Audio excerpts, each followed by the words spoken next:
Olá, bem-vindo a mais esse episódio do Revista da Tarde. Esta semana nós estamos aqui com a nossa série especial falando sobre aposentadoria. Olha, nós estamos trazendo aqui muitas dicas. O doutor Antenor, ele está trazendo muitos ensinamentos para a gente realmente sobre esse assunto. E você é nosso convidado a acompanhar aqui o nosso bate-papo. E olha, estamos a semana inteira aqui com você, então aproveita que esse assunto é relevante, hein?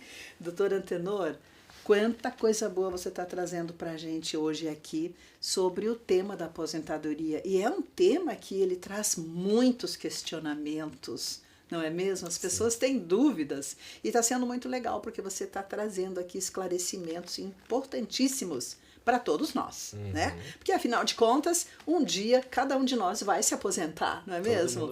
E é uma preocupação que pode ser já do jovem para ele ir se programando e também do idoso que já está chegando perto da sua aposentadoria, né? Sim. Então, todos nós vamos precisar um dia. Mas eu quero te perguntar agora quais são os erros que as pessoas cometem ao tentar se aposentar, né? E como que a gente pode evitar esses erros? O primeiro erro que o brasileiro comete é se aposentar no primeiro momento em que você pode. Por quê? Hoje nós temos várias regras de aposentadoria disponível e essas regras trazem valores diferentes de aposentadoria. Então é muito comum a pessoa falar, olha, cheguei na idade de me aposentar, acho que fechei o tempo necessário para me aposentar, e a pessoa procura o INSS e se aposenta. O INSS hoje não tem uma preocupação em escolher a melhor regra ou te orientar qual a melhor regra de aposentadoria. Então é muito comum, por exemplo, dar um caso da minha mãe. A minha mãe há 3 anos atrás decidiu que iria se aposentar, enfermeira, de profissão, de carreira. Se ela pedisse aposentadoria naquele momento, sem orientação, ela se aposentaria com R$ 3.300 de salário. Quando eu fiz a análise do caso dela, eu disse, olha, espere mais 2 anos. Se você esperar mais 2 anos, o seu salário será de R$ 5.500. Que boa diferença, hein? Uma baita de uma diferença. Então, o primeiro erro que a pessoa comete ao se aposentar é tomar a decisão sem antes saber se efetivamente aquela é a melhor regra de aposentadoria para ela. É claro, se a pessoa trabalhou sempre com salário mínimo, né, ou contribuiu pelo mínimo, a única regra disponível vai ser, as únicas regras disponíveis serão de salário mínimo para ela.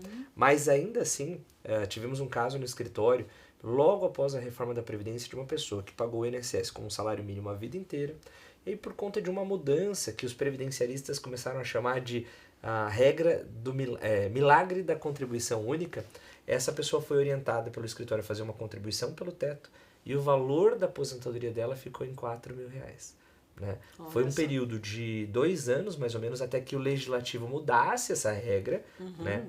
E aí várias pessoas no Brasil, estimado mais de que 100 mil pessoas, conseguiram se aposentar por essa regra que a gente chamou de milagre da contribuição única. Então, se fazia uma contribuição pelo teto, o INSS teria que considerar essa contribuição na base de cálculo e a média subia bastante. Então, o primeiro erro, o erro mais primário é, eu vou me aposentar e eu não vou consultar, descobrir qual a melhor regra que se aplica para mim.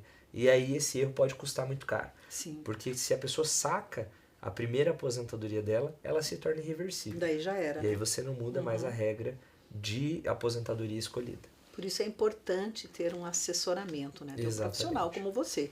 E me diga uma coisa, e se a pessoa vai tentar fazer lá a sua aposentadoria e tal, e ela é negada, o que a pessoa tem que fazer?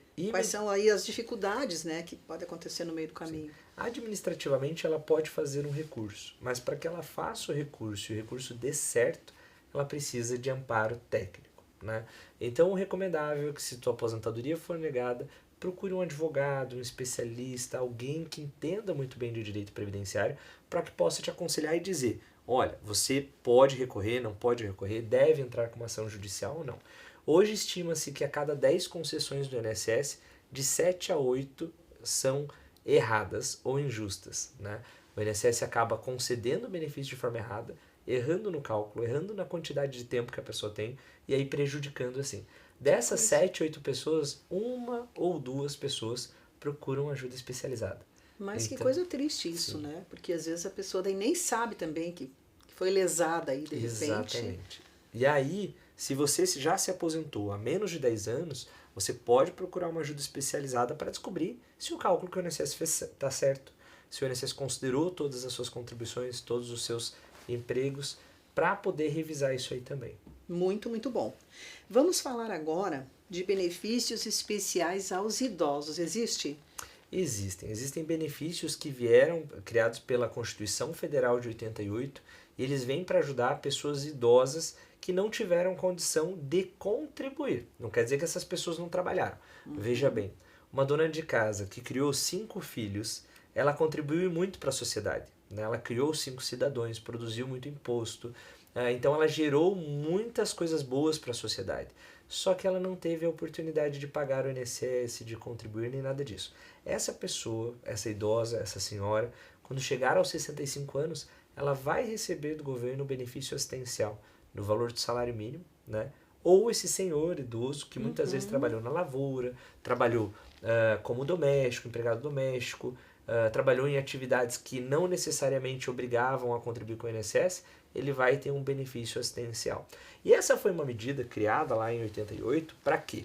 Para que nós não tivéssemos uma população idosa, como o Brasil é um país de muita informalidade nas atividades profissionais, para que a gente não tivesse um grande número de idosos, às vezes sem casa, sem amparo social, sem nenhum tipo de ajuda. Totalmente desassistidos, né? Exatamente. Se não tiver ganho algum. Então esse salário importante. mínimo ele vem para dar dignidade. Sim, para a dona de casa, para o trabalhador informal, para essas pessoas que de fato contribuíram para a construção do mundo que a gente tem hoje, da sociedade que a gente tem hoje.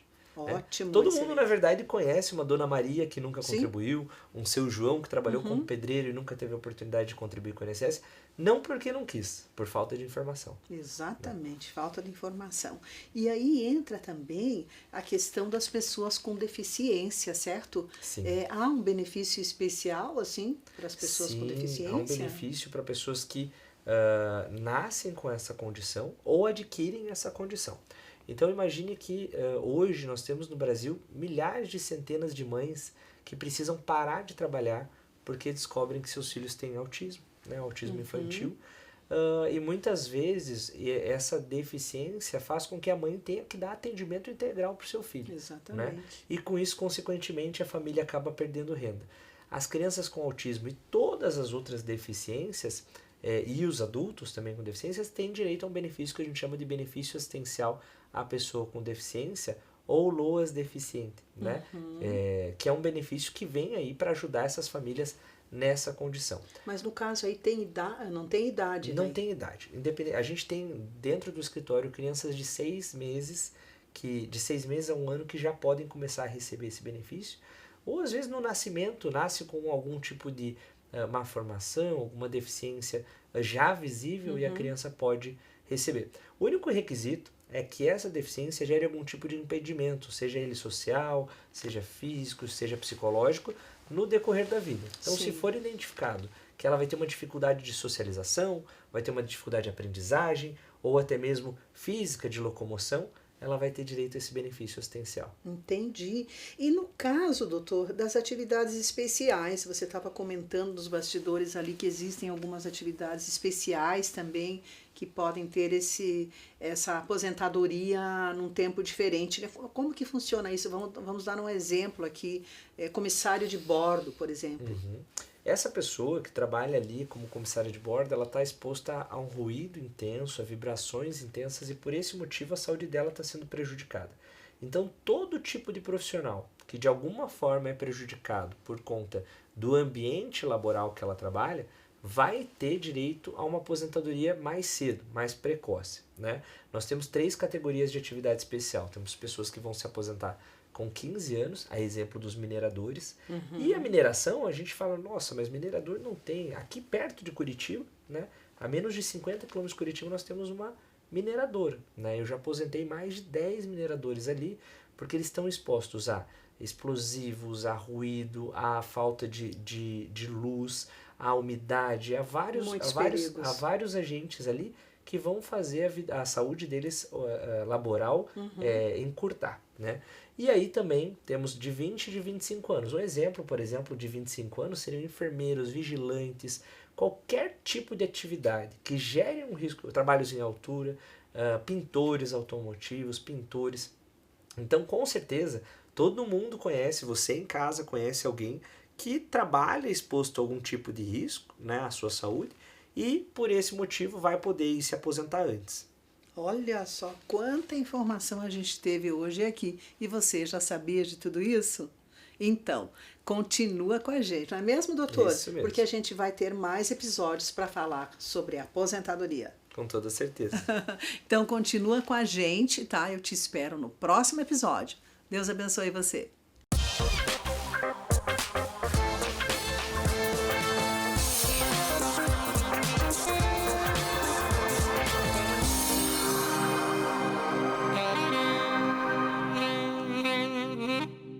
Em um mundo onde cada segundo conta, a Ótica Disque Óculos chega até você trazendo a experiência de visão perfeita diretamente para a sua porta. Ótica Disque Óculos, sua ótica o tempo todo.